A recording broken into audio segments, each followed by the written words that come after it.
Excuse me. Don't let those caps burn a hole in your pocket. How are you doing? All right, I guess. Let's trade some things. Take a look.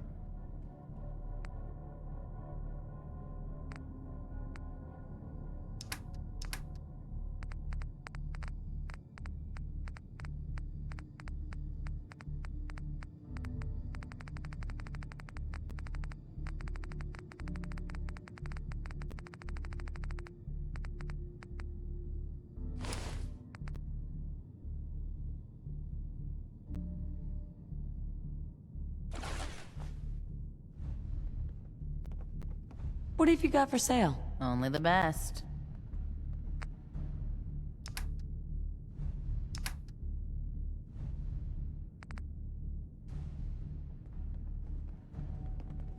That was all. Fine.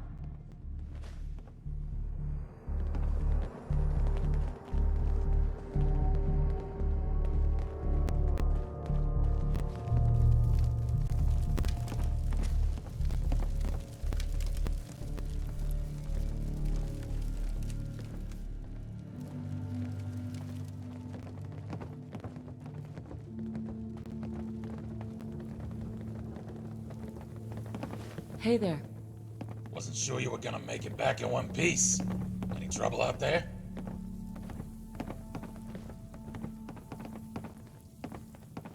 The reward better be worth it. Here, got you a little something for the trouble. Let me know when you're ready for the next job. Any news on your side? Just been cleaning things up here from the raid. Speaking of which, if you want to lend a hand, feel free to use the workshops around here. There's one on the first floor and also a second one in the bunker. Have a look around and make yourself comfortable.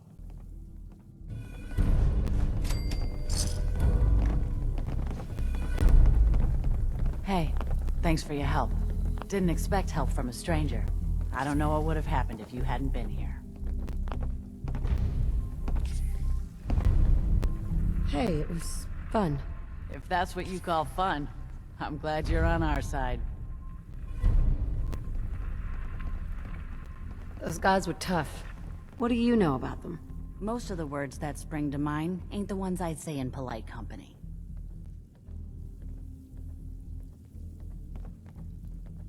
Looks like it was your lucky day. You can say that again. I guess it could have been a lot worse. Anyway, we appreciate the help.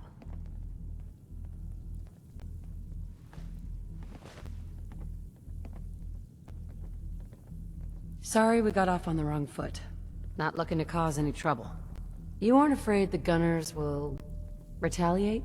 It's gonna get worse. Way worse. Gunners never back down that quickly.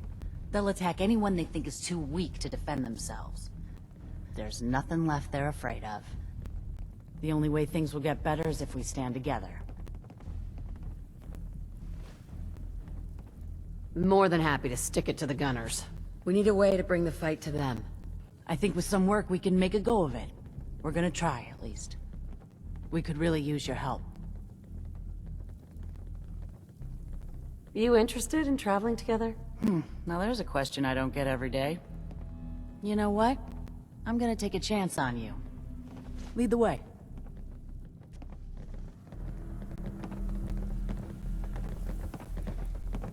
Hi. Hey, how's it going?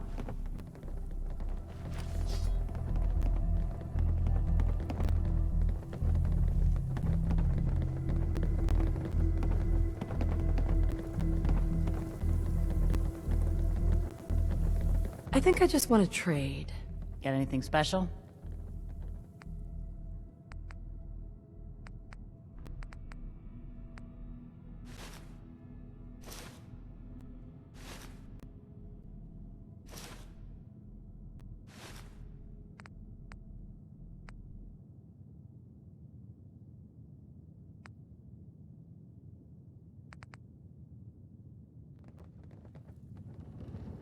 Can I ask you something? Sure thing. Tell me about the options. Can I get you a drink? Anything else need doing? There's some nasty beasties lairing just up the way. The job's simple. Deal with them.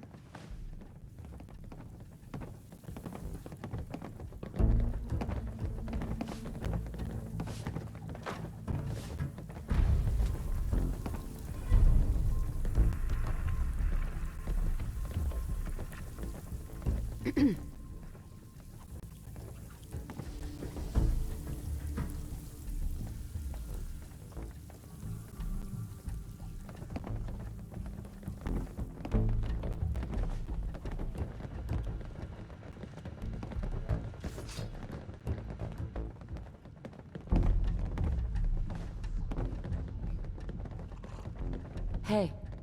Did you need something?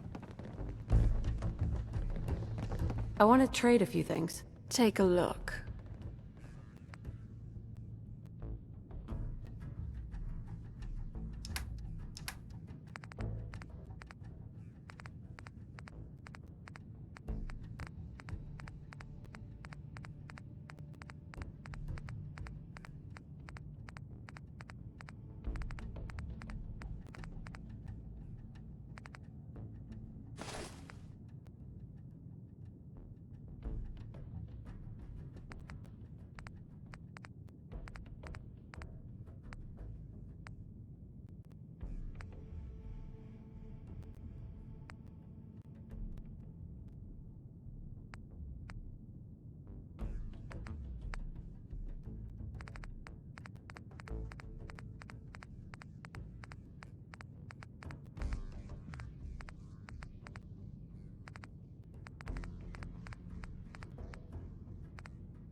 What's on your mind? I thought about becoming a raider, but I decided I preferred clean clothes and fresher food. Got any work? I don't have anything for you just yet. Come back later, when I'm not bored with talking to you. Nothing else I needed. Very well, then.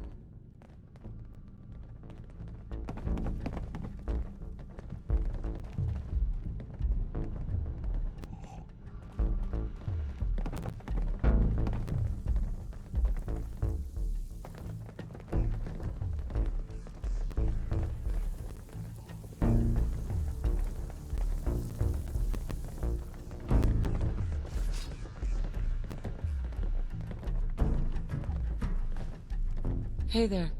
If you're ready to get started on the next phase, let me explain. Yeah, sure. Why not? I got a pal and good neighbor. Goes by the name Hancock. After what happened at University Point in Quincy, he's got some concerns about the next shoe to drop in downtown Boston. What do you mean? Every urban area has pressure points.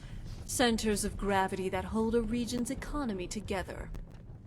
Take out the pressure points, and it inflicts a disproportionate amount of economic pain. Trade suffers, supply chains stop moving, and eventually people start going hungry. The fabric of society starts to crumble. The Institute knows this, so do the Gunners. It's not hard to guess what their next targets might be. Is Diamond City really in danger? It's not like there's raiders pounding on the gate. Maybe not raiders, but they got super mutant hordes right around the corner. And synths have infiltrated their local government. But I'm getting ahead of myself. Diamond City isn't the settlement most in danger of falling. Good Neighbor is. Why do you say that? You mean besides the elevated sniper perches surrounding the town? And the relative ease of blockading the entrance so no food or supplies can get in or out? Yeah. Obviously. It's like this.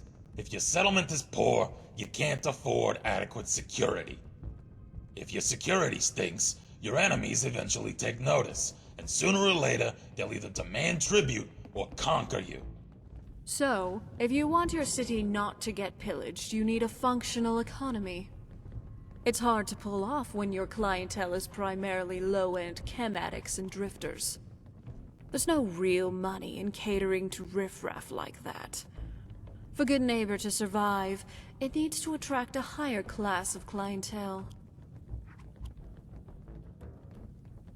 So what's the solution? Bottom line, Hancock wants to clean up Good Neighbor. Starting with the chem dealers selling drugs to kids, the thugs harassing visitors for protection money, the back alley murders, the gang activity, and the never-ending stream of aspiring scam artists. He wants all of them gone. Not detained, not bargained with, just gone. Makes sense to get rid of the trash. What's the catch? As mayor, he can't be officially connected to ordering hits on his constituency. So, he's contracted out certain jobs on the down low to a few people he trusts. That's where you come in. I need some details here. I have no idea what I'm getting into. There's 3 jobs I want you to start with. First job is to entrap an old ghoul who's been trying to rip off Hancock. Second one is to eliminate a Triggerman gang infesting the town's warehouses. And a third task is to take out a few miscreants plaguing the local economy. You can do the jobs in any order you want. I've written down all the details on this holotape, including the local contacts to get started. Once the jobs are complete, cross them off your list and we'll move on to the next phase. And one more thing. You did us a solid with that gunner job. Anything we can help you with in return? My son, Sean, was kidnapped. I'm looking for help to find him. Man, sorry to hear that. Can you describe how he got kidnapped? We were in a vault when it happened. Vault 111. It was some kind of cryo facility. My husband was murdered. He was just trying to keep them from taking Sean, and they just... Take your time. We're listening, of course, but details would be helpful. There was a man and a woman. They didn't say much, but I remember they called me the backup. The woman was dressed in, I think it was kind of a hazard suit. The man had some sort of metal brace on his arm. One of them came right up to me. Bald head, scar across his left eye. I'll never forget that voice. Low and rough. Like sandpaper. Across your face. You didn't happen to get a name, did you?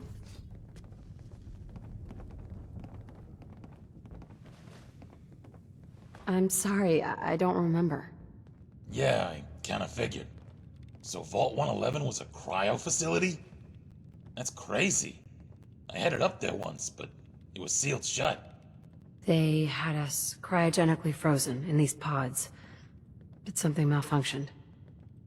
The man who killed my husband, he had a handgun. I didn't get a clear look at it, but that sound... Rather traumatic, I suppose. So, no name, but the killer had a bald head, scar, gravelly voice, and likely a rep for doing shady jobs. Sounds a bit like a local merc named Kellogg. Somewhat nasty character. Rumor is he had a place in Diamond City, but there's something else. Please, tell me what you know. Fuck, this is a tough one. I shouldn't be sharing this, but it's your kid we're talking about. Look, check the desk in my room. There's a holotape in there. Might have some answers you're looking for. A holotape? What's on it? I Tough just to want to trade a explain. few things. You need to see it for yourself. But the gist is, back in Quincy, when Stella's mom was bleeding out in my arms, the last thing she told me was to pull a holotape out of her cargo pants pocket. Not the type of thing you expect to hear in someone's dying words. I asked her why, but didn't get an answer.